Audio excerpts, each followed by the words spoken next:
आप सभी को नमस्ते। मैं डॉक्टर रुक्मिणी चौधरी और आज के इस वीडियो में हम आपको जानकारी देने वाले हैं बाइकॉर्नुएट यूट्रस के बारे में। बाइकॉर्नुएट यूट्रस का मतलब जब बच्चेदानी जो है बाइकॉर्नुएट हो जाते हैं, यानी कि दो जो है अलग अलग हॉर्न्स उसके बन जाते हैं, जो कि एक एब्नॉर्मल शेप है और जिसका थोड़ा बहुत प्रेगनेंसी में भी असर आता है।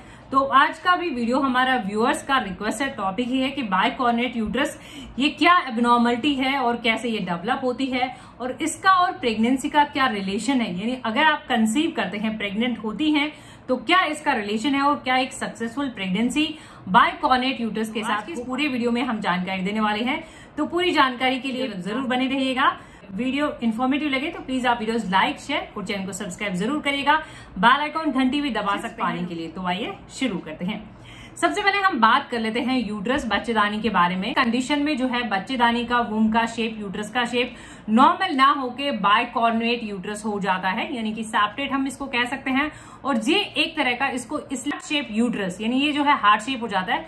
नॉर्मल यूट्रस कुछ इस तरीके का होता है और अगर बाइकॉर्नुएट है यानी कि सेप्टेट है तो इस तरीके से जो है वो देखा जाता है। तो यानी ये एक ऐसी एब्नॉर्मलिटी है कॉन्जेनाइटल, जो कि हम कारण में भी बात करेंगे। बच्चेदानी का एक एब्नॉर्मल शेप देखा जाता है। कॉजेस की कि ऐसा क्यों देखा जाता है कि आपका यूट्रस नॉर्मल ना होके हार्ट शेप हो जाता है, बाइकॉर्नुएट यूट्रस क्यों देखा जाता है, क्या वजह है और क्या कारण है इसके पीछे। अगर हम बात करें तो ये एक कॉन्जेनाइटल एब्नॉर्मलिटी है। कॉन्जेनाइटल का मतलब यहाँ पे है बाय बर्थ, यानी ये जो है आपको बाय बर्थ ही देखी जाती है। यूजुअली जो फीमेल बेबीज होती हैं, फीमेल गर्ल्स होती हैं इनसाइड द वुम, यानी ड्यूरिंग प्रेगनेंसी अपने मदर के, तो उनका जो यूट्रस का एक डेवलपमेंट होता है वो जो प्रॉपर ना होके, यानी इम्प्रॉपर डेवलपमेंट ऑफ यूट्रस, यानी बच्चेदानी का एक डेवलपमेंट का फेज होता है। जो ट्यूब्स होती हैं जिनको हम स्पेशल ट्यूब्स कहते हैं, वो प्रॉपरली फ्यूज नहीं हो पाती हैं। तो यानी ये एक ऐसा बाय बर्थ देखे जाने वाला प्रॉब्लम है जिसमें वुम के टाइम पे ही फीमेल जो बेबीज होते हैं, उन जो स्पेशल ट्यूब्स होती हैं वो पूरी तरीके से जुड़ नहीं पाती हैं, फ्यूज नहीं हो पाती हैं। तो ये कंडीशन जो है डेवलप हो जाए। तो सिम्टम्स क्या देखे जाते हैं कि अगर बाइकॉर्नुएट यूट्रस है तो क्या इसके लक्षण हो सकते हैं। साइन और सिम्टम्स की अगर हम बात करें, देखिए ये एक ऐसा कंडीशन है, एक एब्नॉर्मलिटी है जो कि कई बार डायग्नोस ही नहीं हो पाता है, क्योंकि जब तक आप अपना यूएसजी स्कैन अल्ट्रासाउंड नहीं कराते हैं इसका पता नहीं लग पाता है। तो कुछ विमेन में तो ये अनडायग्नोस्ड, पूरा अननोटिस्ड हो जाता है, डायग्नोसिस का पता ही नहीं लग पाता है अनटिल और unless you go for a ultrasound. जब तक कि आप कोई अल्ट्रासाउंड नहीं कराते हैं, स्कैन, तो ये नहीं पता लग पाता है। तो कई महिलाओं में तो इसका पता ही नहीं लगता है। कुछ विमेन की अगर हम बात करें, महिलाओं की बात करें, तो कुछ फॉलोइंग सिम्टम्स जिनके भी हम बात करने वाले हैं वो देखे जा सकते हैं। जैसे मान लो फ्रीक्वेंट रिपीटेटिव मिसकैरेज, आपको बार बार जो है मिसकैरेज होना, मिसकैरेज देखे जाना बार बारी, और एब्नॉर्मल वजाइनल ब्लीडिंग, कई बार एब्नॉर्मल वजाइनल ब्लीडिंग भी इसमें देखी जाती है। और अगर हम बात करें एब्डोमिनल डिस्कम्फर्ट, यानी आपको पेट में नीचे थोड़ा डिस्कम्फर्ट सा रहता है, और डिस्पैरियूनिया, यानी जो पेनफुल वाइल मेकिंग रिलेशंस, आपको जो है दर्द हो सकता है इंटरकोर्स के टाइम पे, ये काफी पेनफुल हो सकता है। और डिस्मेनोरिया की अगर हम बात करें, यानी कि पेनफुल पीरियड्स, इसमें पेनफुल पीरियड्स भी देखे जाते हैं। तो ये फॉलोइंग सिम्टम्स किसी किसी फीमेल में देखे जाते हैं, नहीं है कि ये हर एक फीमेल में इसके केसेस ऐसे सिम्टम्स देखे जाते हैं। डायग्नोसिस की बात कर लेते हैं कि जांच इसकी कैसे की जाती है। देखिए जैसा कि हमने बताया था कि बहुत बार तो पता ही नहीं लग पाता है महिलाओं को, और ये कंडीशन होता भी है और उनको पता ही नहीं लग पाता है। तो इसका जो डायग्नोसिस है वो कंसिस्ट किया जाता है आपका यूएसजी यानी कि अल्ट्रासाउंड से। तो अल्ट्रासोनोग्राफी से इस डायग्नोसिस किया जाता है।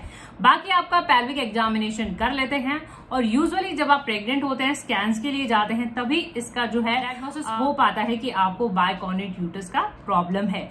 एचएसजी कर सकते हैं, स्टेरोसाल्पिंजोग्राम कर सकते हैं, यूएसजी अल्ट्रासाउंड हो गया, एमआरआई हो गया, बट जो बेसिक डायग्नोसिस है वो आपका यूएसजी से फाइंड आउट हो जाता है। कि बात करना चाहेंगे मोस्ट इंपॉर्टेंट कि क्या कनेक्शन है, क्या रिलेशन है बाइकॉर्नुएट यूट्रस और प्रेगनेंसी में, क्या प्रेगनेंसी में कोई कॉम्प्लिकेशंस आते हैं। तो देखिए बताना चाहेंगे, और क्या आपका फर्टिलिटी अफेक्ट होता है, यानी आप बच्चे कंसीव आप कर पाएंगे कि नहीं, आपका जो एक कैपेबिलिटी होता है कंसीव करने का, क्या बाइकॉर्नुएट यूट्रस से वो कम हो जाता है। तो बात करना चाहेंगे ऐसा कुछ भी नहीं है। Bicornuate uterus want affect your fertility. ज्यादातर केसेस में आप इजिली जो है बहुत अच्छे से फर्टाइल होते हैं और इजिली आप कंसीव भी कर लेते हैं, तो ऐसा कोई प्रॉब्लम नहीं देखा जाता है। बट आपको बहुत ही वॉचफुल रहना होता है और एक्स्ट्रा टेस्ट आपके किए जा सकते हैं। क्यों? क्योंकि आपका हार्ट शेप यूट्रस है, तो ड्यूरिंग क्या होता है कि आपका प्रेगनेंसी के टाइम पे, क्योंकि बच्चे का भी जो है बच्चा किस तरीके से लाई करता है वूम में, तो वो चेंज करता रहता है, तो उसके अकॉर्डिंग उसको एक स्पेस चाहिए होता है, एक प्रॉपर स्पेस। तो जो है देखा जा सकता है कि वो चीज एक यहाँ पे नोट करने लायक है कि एक्स्ट्रा टेस्ट आपके हो सकते हैं। जैसे मान लो बच्चे का ग्रोथ होता है तो थोड़ा फर्क पड़ता है, तो नॉर्मली बट आप कंसीव कर लेते हैं, कोई प्रॉब्लम जो है नहीं देखी जाती है, आप इजीली कंसीव कर लेते हैं। बट लेटर जो प्रेगनेंसी रहती है उसमें आपको वॉचफुल रहना बहुत ही जरूरी रहता है, और ज्यादातर केसेस में सी सेक्शन ही प्रेफर किया जाता है, क्योंकि बच्चा यूजुअली जो है ब्रीच हो जाता है, यानी उल्टा बच्चे की प्रेजेंटेशन हो जाती है, ब्रीच प्रेजेंटेशन इसमें हो सकती है।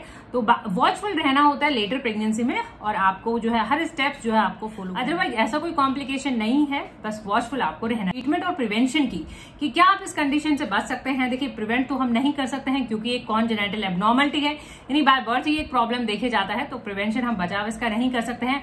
बट ट्रीटमेंट की अगर हम बात करें तो ऐसा इसमें कोई ट्रीटमेंट भी रिक्वायर्ड नहीं रहता है, क्योंकि आप इजीली कंसीव भी कर लेते हैं, बच्चा ग्रो भी कर जाता है। बस आपको कॉशियस रहना है, प्रिकॉशंस रखने हैं, और जो भी टेस्ट रिक्वायर्ड होते हैं, आपका स्कैनिंग जो रिक्वायर्ड होता है वो जो है वो आपको जरूर जो है फॉलो करना रहता है। अगर हम बात करें सर्जरीज की, तो इसके लिए एक सर्जरीज की जाती है, दैट इज स्ट्रेसमेंट मेट्रोप्लास्टी, बट वो रिक्वायर्ड नहीं रहती है क्योंकि यूजुअली आप कंसीव कर लेते हैं। कुछ कुछ केसेस में मेट्रोप्लास्टी भी करी जा सकती है, बट क्योंकि आप कंसीव कर लेते हैं तो ऐसा कुछ जरूरी नहीं रहता है कि आप सर्जरी ऑप्ट करें, आप नॉर्मली भी कंसीव कर लेते हैं। REPL 41 है।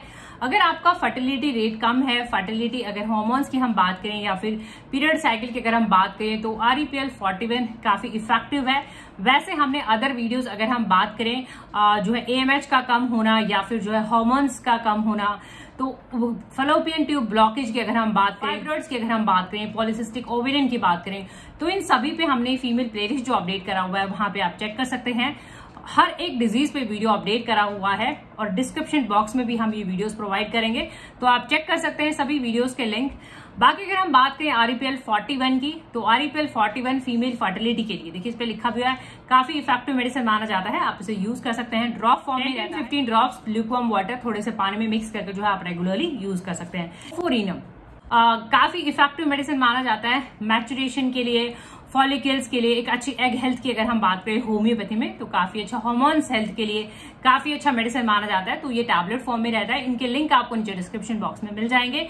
बाकी डिपेंड ये करेगा कि आपको किस वजह से आपकी फर्टिलिटी कम है, क्या आपके हार्मोन्स अफेक्टेड है, जो है फैलोपियन ट्यूब का ब्लॉकेज है, फाइब्रॉइड्स है, एंड्रोमेट्रियोसिस, एडिनोमायोसिस, फाइब्रॉइड, सभी पे हमने वीडियोस। सो होपफुली ये वीडियो आपकी मदद कर सके, वीडियो आपको इन्फॉर्मेटिव लगे, नॉलेजेबल लगे, तो प्लीज आप इन वीडियोस को लाइक और शेयर जरूर करें। चैनल पे नए हैं तो चैनल को सब्सक्राइब करें, बेल आइकॉन घंटी जरूर दबाएं अपडेटेड रहने के लिए। Keep watching, keep supporting. Thank you for your time, thank you so much.